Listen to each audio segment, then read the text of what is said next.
తాజాగా అమెరికా మరికొన్ని దేశాల మీద ఆంక్షలు పెట్టుకొచ్చింది. అమెరికాలోకి ప్రవేశించకుండా నిషేధించిన దేశాల జాబితాని ట్రంప్ యంత్రాంగం మరింత విస్తరించింది. మరో 20 దేశాలను తాజాగా అందులో చేర్చింది. అమెరికా జాతీయ భద్రత, ప్రజల భద్రతా ప్రయోజనాల రీత్యా ఈ నిర్ణయం తీసుకున్నట్టు చెప్పింది. సంబంధిత ఉత్తర్వుల మీద అధ్యక్షుడు మంగళవారమే సంతకం చేసేశాడు Trump. Burkina Faso, Mali, Niger, దక్షిణ సూడాన్, సిరియా మీద పూర్తిగా ఆంక్షలు. అమెరికాలోకి వాళ్ళెవ్వరిని రానిరక.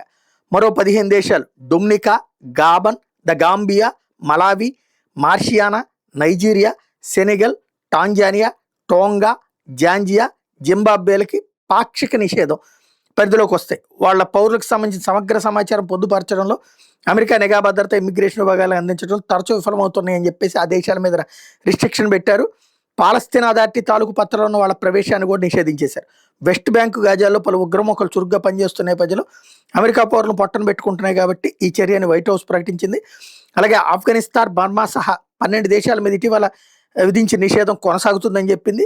గత నెలలో ఒక ఆఫ్ఘన్ దేశస్థుడు వాషింగ్టన్లో 2 నేషనల్ గార్డ్ సిబ్బందిని కాల్చి చంపినటువంటి నేపథ్యంలో మరింత కఠినంగా వ్యవహరించాలని నిర్ణయించింది.